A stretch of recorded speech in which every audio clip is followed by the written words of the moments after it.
सोचिए अगर भारत खुद के सेमीकंडक्टर चिप बनाने लगे, अगर छोटे व्यापारियों को हजारों करोड़ का निवेश मिलने लगे, अगर किसान ज्यादा कमाई करने लगे बिना जमीन बनाए, क्या भारत दुनिया के सबसे बड़ी मैन्युफैक्चरिंग और इकोनॉमी पर बन सकता है? यूनियन बजट 2026 में सरकार ने कुछ ऐसे बड़े फैसले लिए हैं जो भारत की टेक्नोलॉजी, एग्रीकल्चर, मैन्युफैक्चरिंग और इन्वेस्टमेंट सिस्टम को पूरी तरह बदल सकते हैं। लेकिन क्या ये योजना सच में भारत को आत्मनिर्भर बना पाएगी? आज इस वीडियो में हम बजट 2026 को आसान भाषा में समझेंगे।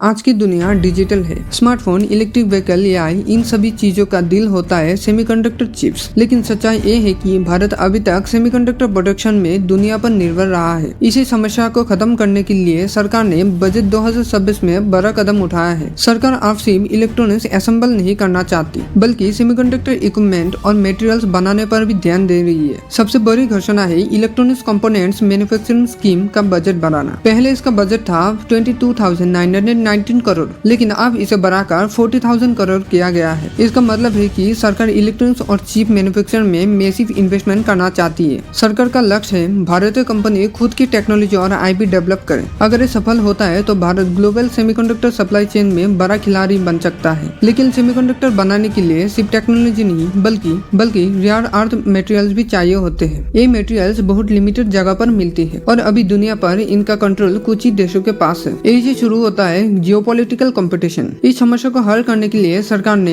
Rare earth permanent magnet scheme को लागू करना शुरू कर दिया है। साथ ही सरकार ने कुछ राज्यों में रेयर अर्थ कॉरिडोर बनाने का प्लान किया है। इन राज्यों में शामिल है ओडिशा, केरला, आंध्र प्रदेश और तमिलनाडु। अब सवाल है इन कॉरिडोर्स में क्या होगा? यहाँ माइनिंग, प्रोसेसिंग, रिसर्च और मैन्युफैक्चरिंग एक साथ किया जाएगा। इसका बड़ा फायदा होगा भारत क्रिटिकल मटेरियल्स के लिए दूसरे देशों पर कम निर्भर रहेगा और ये सिर्फ इलेक्ट्रॉनिक्स ही नहीं बल्कि क्लीन एनर्जी, डिफेंस और स्पेस टेक्नोलॉजी में भी मदद करेगा। इलेक्ट्रॉनिक्स और फार्मा इंडस्ट्री की रीढ़ होती है केमिकल इंडस्ट्री, लेकिन भारत अभी भी कई केमिकल प्रोडक्ट के लिए इंपोर्ट पर निर्भर है। इस समस्या को कम करने के लिए सरकार ने 3 नए डेडिकेटेड केमिकल पार्क्स बनाने की योजना बना रही है। इन पार्क्स का मतलब है मैन्युफैक्चरिंग आसान बनाना, कॉस्ट कम करना, डोमेस्टिक सप्लाई चेन मौजूद करना। इससे फार्मा, इंफ्रास्ट्रक्चर और एनर्जी सेक्टर को भी फायदा मिलेगी। भारत की इकोनॉमी में सबसे ज्यादा रोजगार एमएसएमई सेक्टर देते हैं, लेकिन इन छोटी उद्योगों को सबसे बड़ी समस्या होती है फंडिंग। इसलिए सरकार ने 10,000 करोड़ का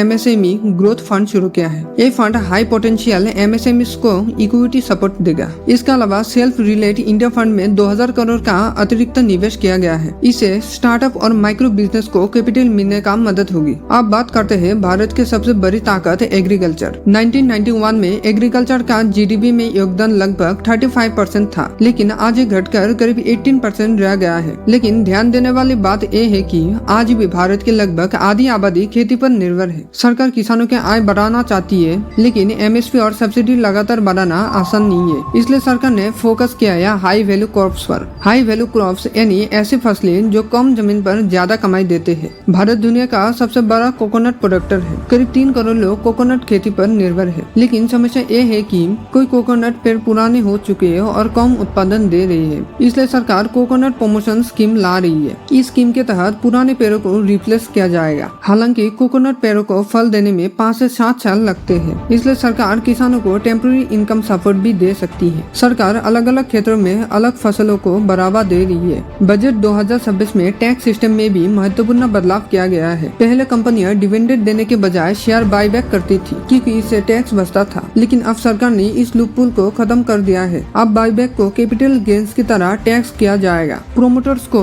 कॉर्पोरेट के लिए 22%, नॉन कॉर्पोरेट के लिए 30% टैक्स देना होगा। इसके अलावा इनकम टैक्स रिटर्न को रिवाइज करना आसान किया गया है। फॉरेन इन्वेस्टमेंट डिस्क्लोजर रूल्स को सख्त किया गया है। और एक अच्छी खबर, मोटर एक्सीडेंट कॉम्पनसेशन पर मिलने वाला इंटरेस्ट अब पूरी तरह टैक्स फ्री होगा। अगर पूरा बजट को एक लाइन में समझा जाए तो इसका लक्ष्य है टेक्नोलॉजी में आत्मनिर्भरता, मैन्युफैक्चरिंग को मजबूत बनाना, किसानों की आय बढ़ाना, एमएसएमई और स्टार्टअप को सपोर्ट देना। लेकिन असली सवाल है क्या ये योजना सही तरीका से लागू हो पाएगी? क्योंकि बजट बनाना आसान है, लेकिन ग्राउंड रियलिटी में सफल बनाना ही सबसे बड़ी चुनौती होती है। भारत का इकोनॉमिक फ्यूचर अब इन फैसलों पर निर्भर करेगा। अगर आपको ये वीडियो जानकारी पूर्वक लगा तो वीडियो में नए तो लाइक सब्सक्राइब कर दीजिए और कमेंट में बोलिए क्या बजट 2026 भारत को ग्लोबल सुपर पावर बना सकते हैं।